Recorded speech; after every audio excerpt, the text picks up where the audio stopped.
Hey, what's happening? What's happening? Just to continue what I was saying, part one of today's video, Thursday, just to kind of reiterate what I was talking about when we got on board and we did that little workout indoors. At the end of the video, I touched upon the eating window. The eating window, that's between 1 and 8 p.m., 1 and 7 p.m., those are the times you can eat. Now, the whole intermittent fasting craze is not a craze. It's an actual way of life that can be quite beneficial because we overload our bodies with an excess of food all the time. And if you think that's not the case, you'd be wrong. Because in America, we have an abundance of everything, and because of that fact, we eat far too much. So on my plan, you want to stay lean and fit. You know, you don't want to get overly massive. You want to be athletic. I'm outdoors right now. I'm going to run about 4 miles. I wouldn't be able to do that if I was eating maybe 6-7 meals a day and putting on a tremendous amount of bulk. I'm 60 years old, going to be 61 in a couple of months. And my goal is not bulk any longer. My goal is not being as big as possible, although maybe 30 years ago, that was my goal, but not anymore.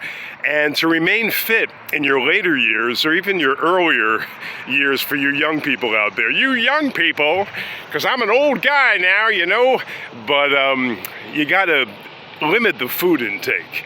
If you turn to these articles that I see on the internet and I see with my friends here on YouTube, they talk about eating far too much, in my opinion.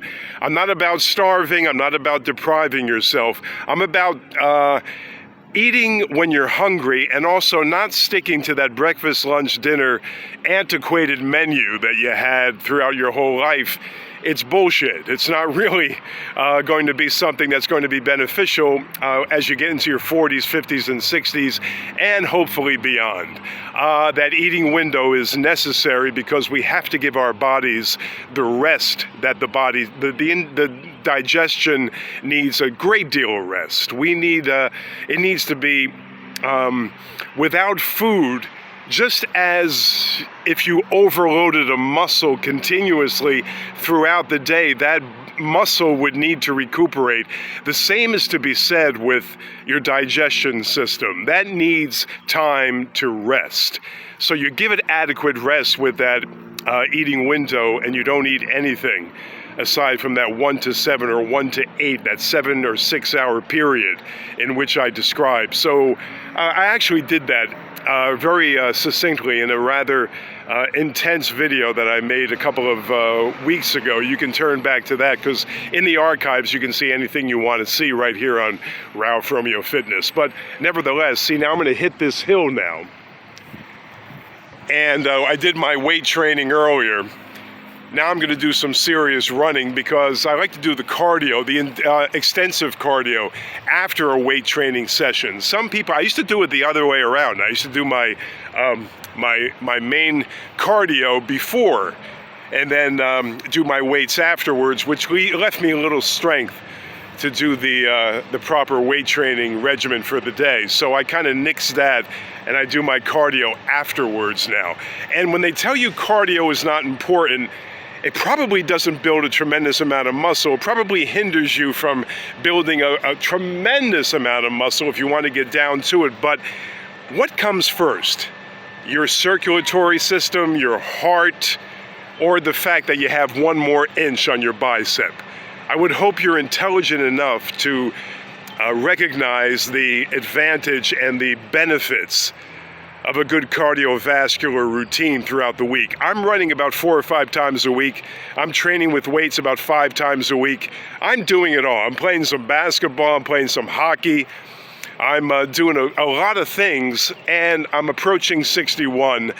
So take it upon yourself. I'm not bragging about my age. I wish I was 31.